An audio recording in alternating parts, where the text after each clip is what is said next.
What up, world? Welcome to another episode of the Brandon Janeau Show. As you know, I am Brandon Janeau, and like always on all podcast platforms everywhere, it's Brandon Janeau Show. Social media platforms: Instagram, TikTok, Threads, Facebook.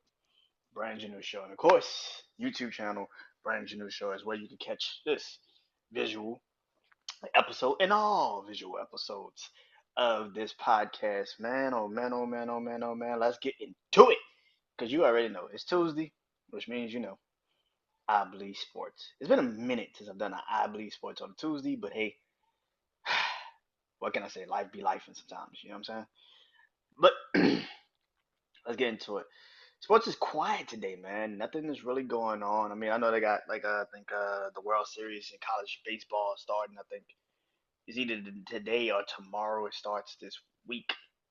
So yeah, congratulations to the Oklahoma Sooners softball women's team taking their fourth consecutive, um, softball World Series championship.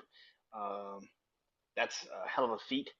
I think they lost one time in the last couple of seasons. I mean, they had one of the longest winning streaks in college softball this past season. It got ended, but um, all in all, they won this past week. Um, last week they won, beating Texas in the World Series of college softball. So congratulations to those women. Four consecutive. That's crazy. That's crazy. Um, that's a program. That's what that is. It's a program. Yes, it's the players, but it's also a program that understands what they bring to the table. So yeah.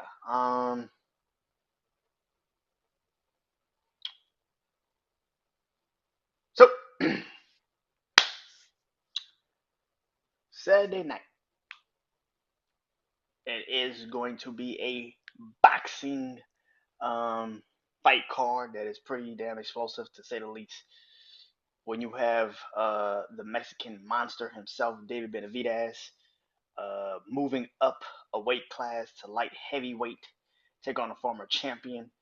And that's just a co-main event, because the other main event is the one, the only Tank Davis.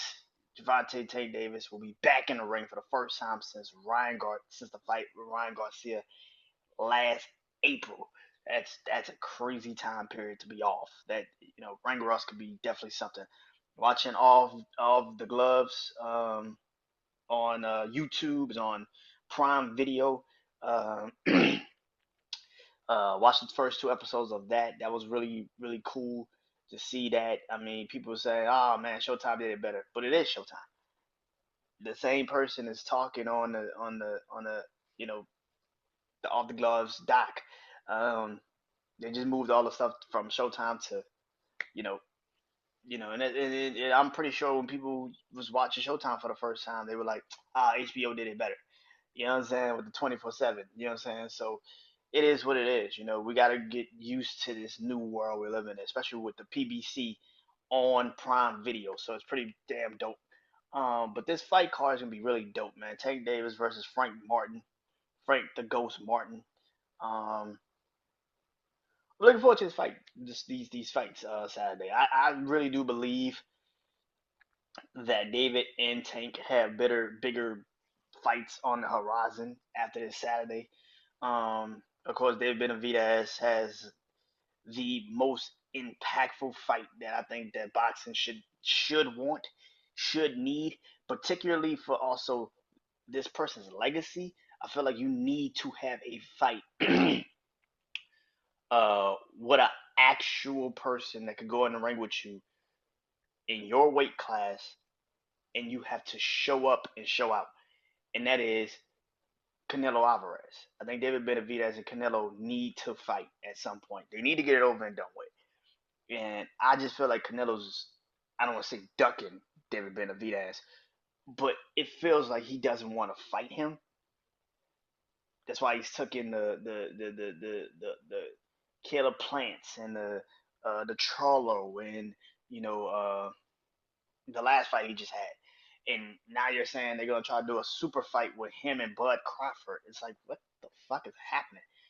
Canelo Alvarez needs to fight a person in his weight class and actually beat them. And I think that because of how Canelo Alvarez is, Canelo Alvarez is not, Canelo Alvarez was not, Canelo Alvarez was not he's not a middleweight to say the least. He's really a featherweight that moved up.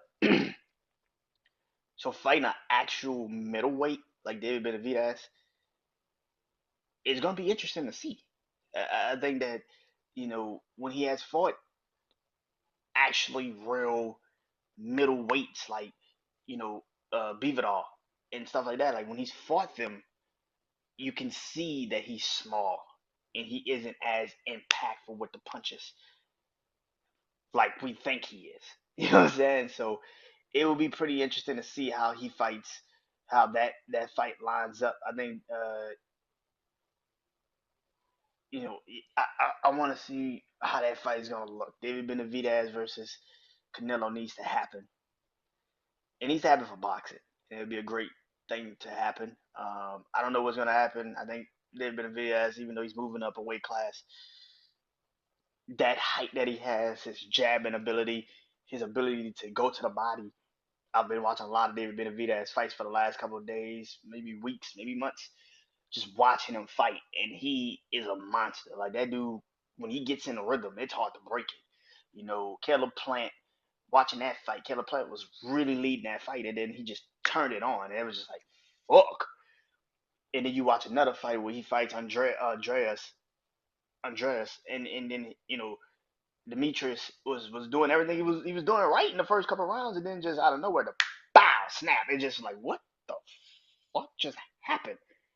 Shit like that. I think that just if he wins Saturday, that's great. But I think he knows what he wants, and I think Canelo talking to him after the last fight he had, being like seeing him in the crowd and be like, okay, yeah, you with me? All right, cool. Canelo's got to fight him at some point. There's no more ducking, dodging. Like you don't really. Beavidal has got his own super fight that he's having, but you got to fight David Benavidez at some point, bro. You got to. You really, really got to, man. And Tank fighting Frank Martin. I don't know how this fight is gonna go. I think Tank easily wins this fight. I think Tank easily wins this fight. I think Tank is way more experienced. His boxing IQ is way more than people give it credit for. Um, I think Tank. I don't know if Tank stays in the lightweight division. I don't know if he stays in lightweight. I don't know if he just moves up to junior welterweight with everybody else, where Ryan Garcia and David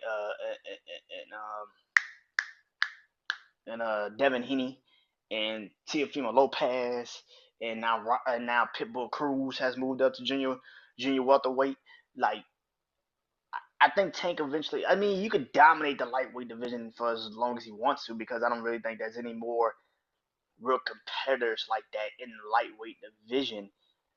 Maybe you fight Lomachenko. Maybe you fight Shakur Stevenson. Um, I know damn well you're not gonna fight George Kambosos, because George Kambosos is just that's not even a real fight anymore. Um, Maybe you fight Keyshawn Davis, who is a motherfucking beast. Maybe you fight the Nightmare. Maybe you fight those guys. I don't know, but to me personally, I feel like if and Taker has moved up to welterweight. He's actually had a fight at welterweight. He beat Marcos Barrios, who's right now what the welterweight champion. I think he's a welterweight champion. Like he holds one of the belts in welterweight. Yeah, he's a welterweight. So he holds one of the belts. He moved up to fight him and beat him and beat him. So the man can fight in welterweight. He can move up and fight, which a lot of people, I don't know if a lot of people really saw that fight. Like it's on YouTube. Go watch it. But he can move up to welterweight and fight. So it's not like he can't do it. Um, but yeah, junior welterweight, I can definitely see Tank saying, you know what? Let me go test my skills. Let me go really see what's up. Maybe a rematch with Ryan Garcia. Maybe he's like, you know what, Devin, you don't want to come back down and fight me. Maybe I come up there and fight you, and I take your belt. So yeah, but Saturday's gonna be awesome. Saturday's gonna be awesome. I'm gonna be watching probably two of my favorite boxers right now. David Benavidez, Tank Davis, like two of my favorite boxers right now. I can't wait to see how it's gonna go, and I can't wait to Saturday because boxing is the one sport that the best pure boxer, can still get caught one time and then it's just all lights out. Perfect example: Devin Haney, Ryan Garcia.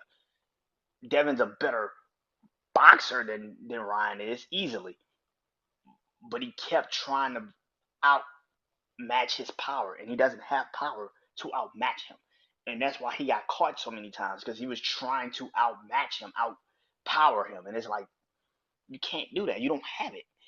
Um, and I know a lot of people is this clip that Shakur Stevenson is in where they ask him like, "Yo, what would you have done if you were Devin Haney against Ryan Garcia?" And he was like, "Man, I had to tell the fan, I had to be like, man, fuck the fans tonight. I'm gonna just have to be defensive, jab, stay away from his punches."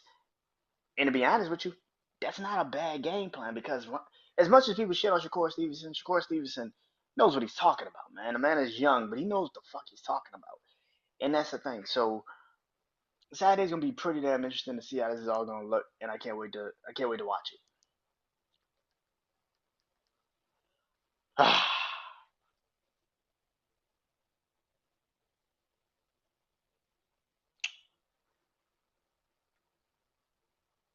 The NBA Finals has been played, and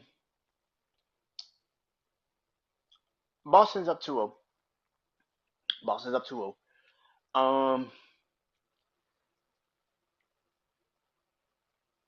Do I think it's gonna be a sweep? To be honest with you, I don't know. I got Dallas still. I think Dallas can win two in Dallas. Go back to Boston, surprise them in Boston, then take one in Dallas again. Jason Tatum has played better on the road than he has at home, which has kind of been his playoffs this whole season. He is not good at home. I don't know what the fuck it is. It's like he gets too relaxed at home. Like he doesn't understand. Like, no, motherfucker, you got to play great at home too. He really does leave into the mindset that like the role players will pick you up at home in the playoffs because he's not good at home in the playoffs. Like he just isn't.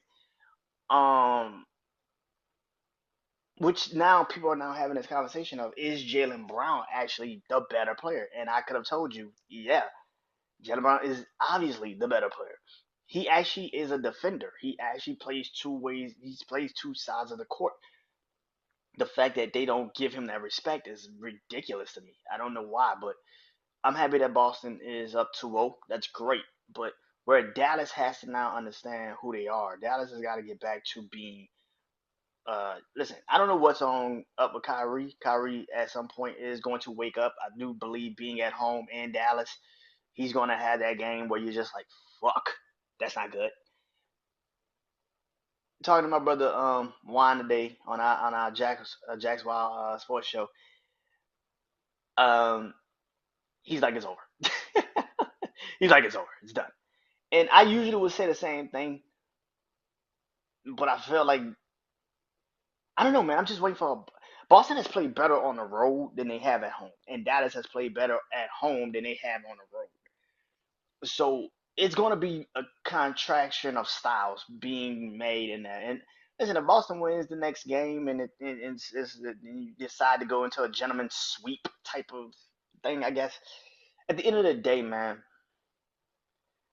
this is about matchups, and I kind of felt like Drew Holiday could defend Luca or Kyrie and put that energy on. Like Drew Holiday is a better defender than people give him credit for, and even when they gave him credit for it, they really did give him credit for it. I want to see how this is gonna look. I'm not over the series yet. I do believe Dallas still has a chance. I think Dallas can actually win two games at home, and then we're back at square one. But like, what the fuck is gonna happen? Because I expect Boston to have one of those Boston games where they just completely and utterly let themselves just shoot too many threes, not making them. like game three. Game three feels like a Boston game where it's like they're just shooting threes and they're not making them, and they're not trying to get into the paint, and they're not trying to force Dallas defensively to come up and stop them, or even crowd the lane so they have to come up to stop the perimeter, to stop the paint, but kick it out to the perimeter where Jason Tatum's and the Jalen Browns and the Derek White can shoot the threes. Like it feels like it's gonna be a Boston game where they just shooting threes and you're like, what the bro? The lane is open. Like you just drive the lane, and it's just like nope. So I don't know what's gonna happen with that. Speaking of the NBA, keeping it in the NBA, UConn head coach Dan Hurley pretty much told the Lakers, yeah, you can suck it. Put that in your pipe and smoke it.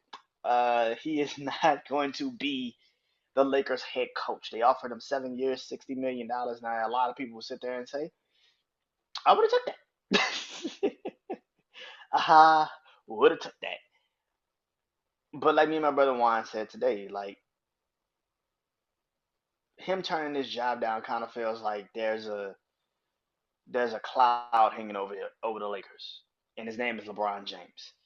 And perfect timing to say that because after the NBA Finals, whenever it wraps up, I will be doing LeBron, MJ, Kobe. I'll be doing a series where I'm going to be talking about each and all three of those men's individual careers, what made them what made them stand out, what made them the perfect basketball players, but more importantly, I'm gonna explain why I have them ranked the way I have them ranked in my life. Why I personally, excuse me, feel the way I feel about them. LeBron being a free agent this year is is is a interesting situation because whoever you get to be the head coach, like a Dan Hurley knows I gotta coach LeBron. Okay, cool. Like I told my brother Juan this morning, I think Dan Hurley was cool with coaching LeBron up until a certain point where you now have to tell him, but you also might have to draft his son. And once you have to put that into the conversation, it's like I don't even want to talk about it. I'm not doing that. I'm not doing that. The kid probably wouldn't even have played in UConn for me like that. Why would I draft his son and then have to give him minutes that could be given to an actual person that could be developing into a player that LeBron actually physically needs? LeBron's about to turn 40 in December. The Lakers are thinking about signing this man to a max. 3 years, 4 years, max. And I don't think he takes a 3 year deal. I think he takes a year, maybe two, with a player option next year, after next year's season. After next year's season. Like I just feel like the Lakers are in a real bad situation, and I don't think that anybody can sit there and tell me that they're not. Like anybody that thinks the Lakers are gonna be good next year, you're fucking delusional. Like you're just fucking delusional. You locked in too many players to a team. You decide to keep a team together because of getting to the Western Conference Finals, but yet you don't also explain the two teams you had to go through to get to that Western Conference Finals last year. You had literally the Memphis Grizzlies, who every damn day they were praying that John Morant wasn't even in a jail or a hospital or planning funeral arrangements for this dude, because this dude was just fucking his career up. You played Memphis first, who was just completely and utterly just despondent. They didn't even they shouldn't have even been in the goddamn playoffs because of how bad the season was for them at the end. John Morant was a non fucking factor at certain points in that season because of how stupid he was. He ruined at least last year for the Memphis Grizzlies. He ruined that season last year for them because of how stupid he was. And I would never let that shit slide. That nigga was completely and utterly stupid and ignorant. And any other person on the planet that wasn't Ja Morant, we would fucking crucify them for fucking up their opportunity. Like, what the fuck are you doing?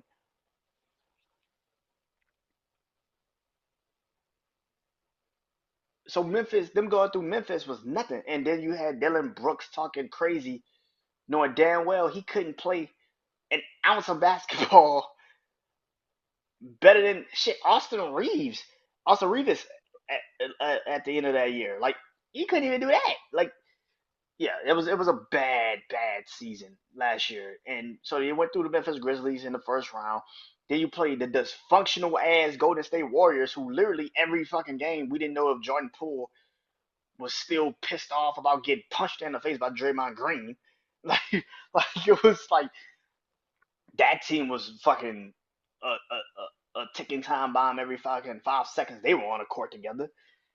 So it's not surprising that the Lakers went through the Western Conference last year and got to the Western Conference Finals. Because if you look at the teams they went through, Memphis and Golden State, they were the two most dysfunctional ass teams probably in the league last year. They were the most, they were the two most dysfunctional ass teams, and you kept that team together for no reason. The fact that LeBron actually did not even want to play with D'Angelo Russell at the end of last year, but you signed him anyway, tells you all you need to know about how dysfunctional the Lakers really fucking is. This team is not ready, and I actually love the fact that Dan Hurley said no, because the moment he said, "Hey, I gotta go back home and think about this," the moment he doesn't sign right then and there and say, "I'm going to be your coach," you should have been worried right then and there. Like, if he says, "Look, I gotta go home and think about this," you're screwed. You're screwed. I actually think Dan Hurley is going to be a hell of a basketball coach when he does decide to move up the next level. But the Lakers is not the right team to do it with. They're not. I heard everybody under the sun talk about how they thought that this would be a perfect marriage. LeBron needs this, and LeBron don't need this shit. LeBron is literally about to leave in a year or two. Anthony Davis is literally a liability every fucking game because he can get injured at any fucking second. And I know people are gonna sit there and say, "Well, Brandon, that's basketball. Anybody can get injured." Yeah, but this motherfucker's Mr. Glass. Like this nigga is this nigga is Mr. Glass. This nigga breathes the wrong way. Now he got an abdominal problem. Like this motherfucker here, bro. Like nah, bro. No, no, no, no, no, no, no.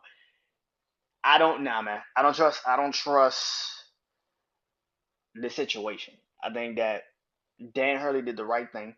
Go back to UConn. Go get the 30-peat. Maybe next year. Maybe year after next. Once the Lakers figure out what the fuck they're actually trying to do. If they're actually in rebuild mode or are they still trying to get to the playoffs and quote unquote win a championship. And that's kind of what the Lakers are in. The Lakers are kind of stuck in this box where they're trying to either figure out, okay, are we in rebuild mode or are we in win now mode? And when you have a team like that, you're never going to be good. Like you're never going to be good. You're gonna be in the pack, and that's exactly what the Lakers are. For the last couple of years, they've been in the pack. They're not good, but they're not bad. You got LeBron, you got Anthony Davis when they're healthy, but the moment they get injured, it's like, fuck. Well, this one's out, and you cut your ties. Like it's just like I don't know what the Lakers are as a franchise, except they're just a pack. They're 500. They're going to be a 500 team every fucking season until LeBron decides to retire and they decide to trade Anthony Davis.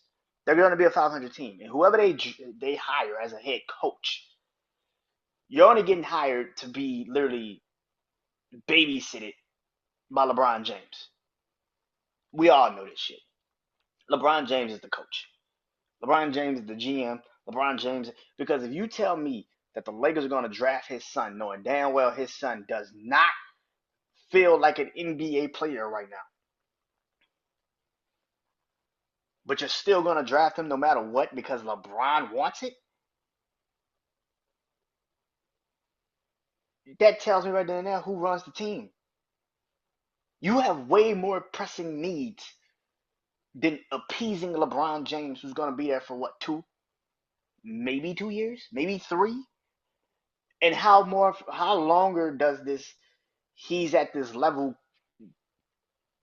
at some point decline? He's going to be 40 in December, bro. Like, if they do sign him to a max, he's going to be, what, 3 years? 43 years old?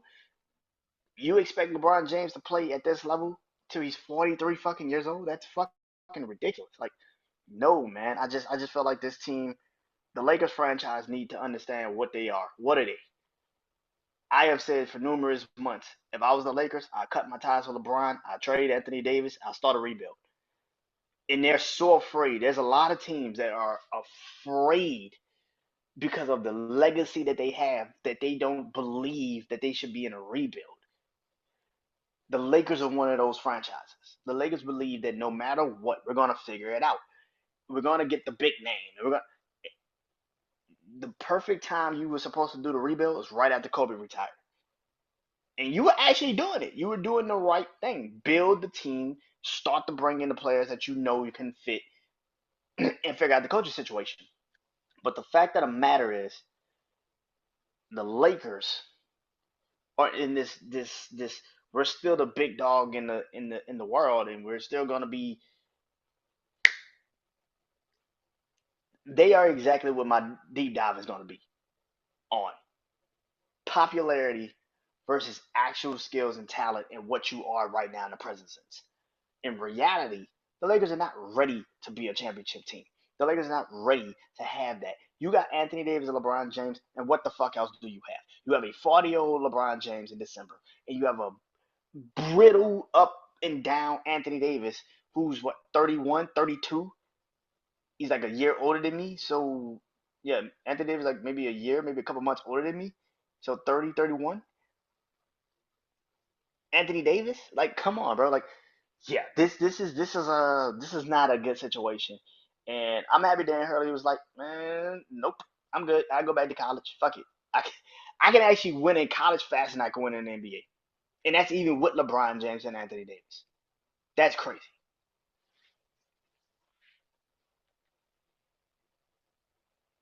Before I leave, like I said, I've been doing this for the last couple of episodes. I've done I Believe Sports. I've talked about football teams that I believe in and teams that I'm just like, I don't know. I don't know. So tonight I'm doing the same thing, man. I'm gonna start off with the team that I believe in this season. Coming off of winning, having another consecutive winning season, having one of the best head coaches. Their head coach just signed an extension. Congratulations. Their defense is still top notch, even having one of the best defensive players probably in the league. One thing I've said about this team is that their secondary is a little bit like I don't know what they are because they usually have that true safety and they usually have that true cornerback and they got the true safety. But if their cornerback that they drafted last year in the second round actually shows up this season and actually shows improves, yee, this is bad. Um,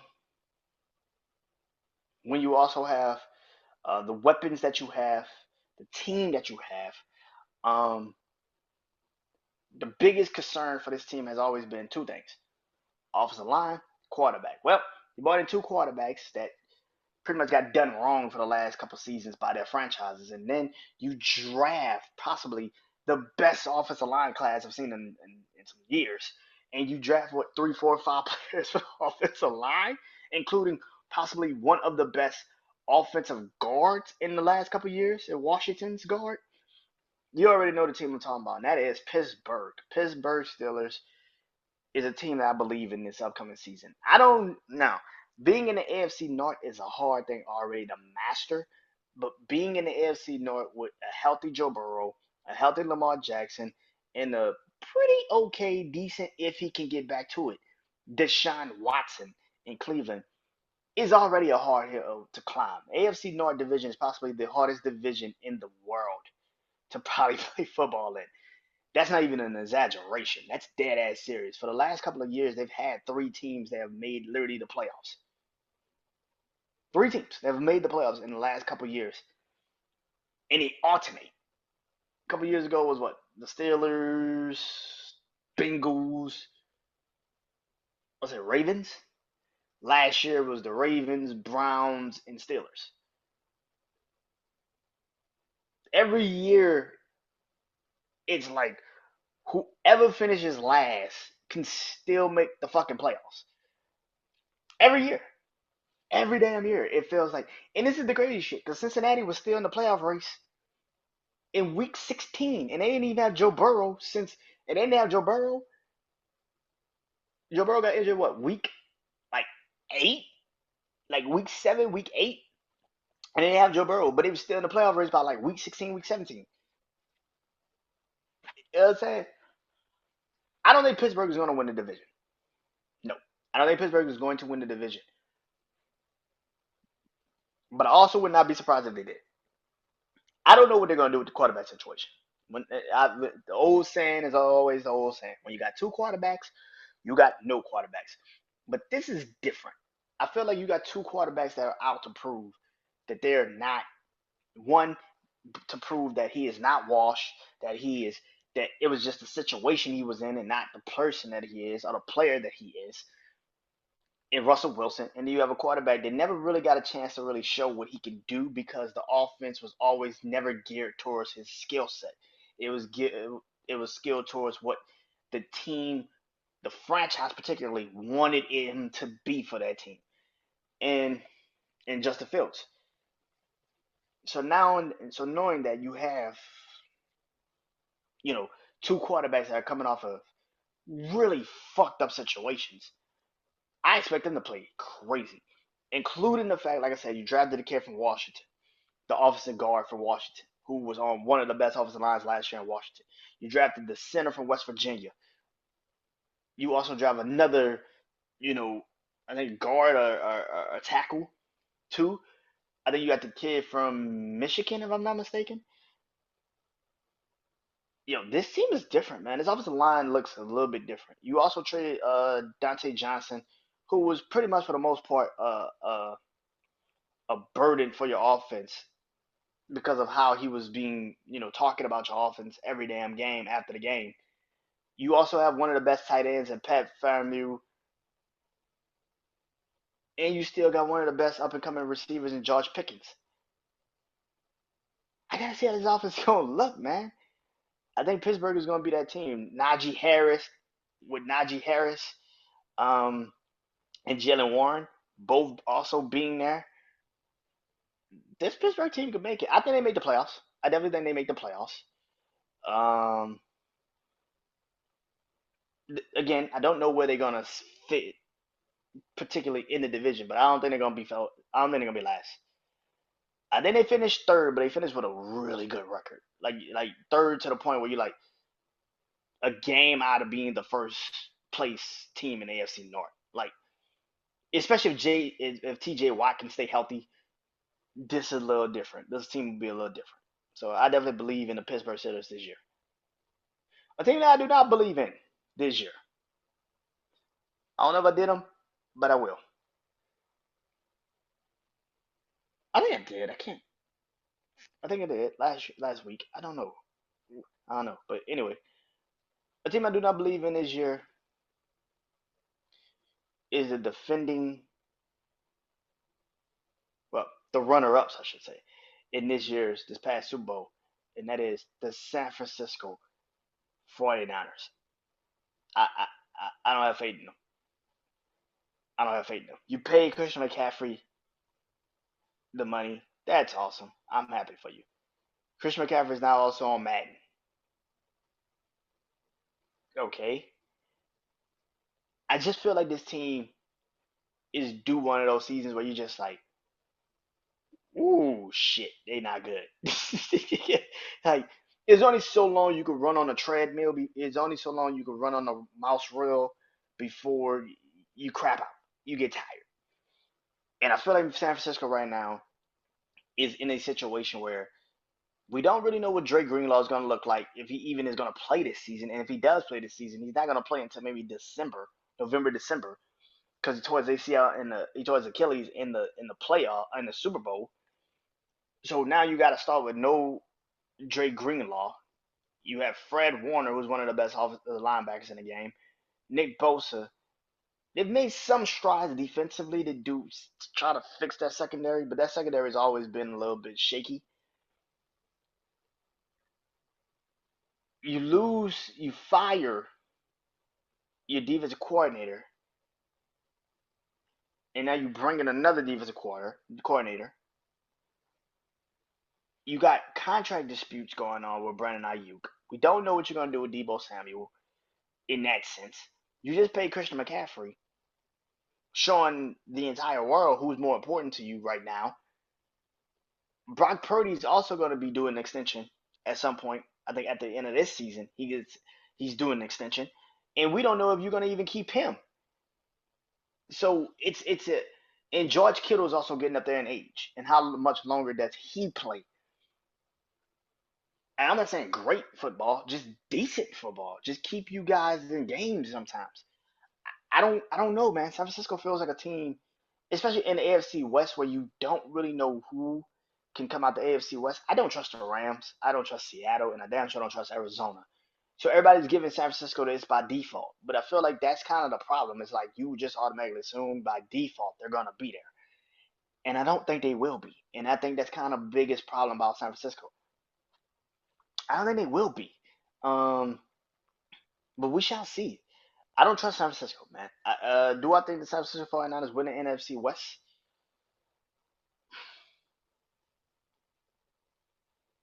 To be honest, I got more faith in Arizona than I do San Francisco. That sounds crazy, don't it? But I got more faith in Arizona than I do San Francisco. So no, I don't think San Francisco just absolutely wins the NFC West. Call me crazy, but that's just how I feel. This has been I Believe Sports. I hope you guys enjoyed this episode. Talk to you guys next week. Until next time, peace.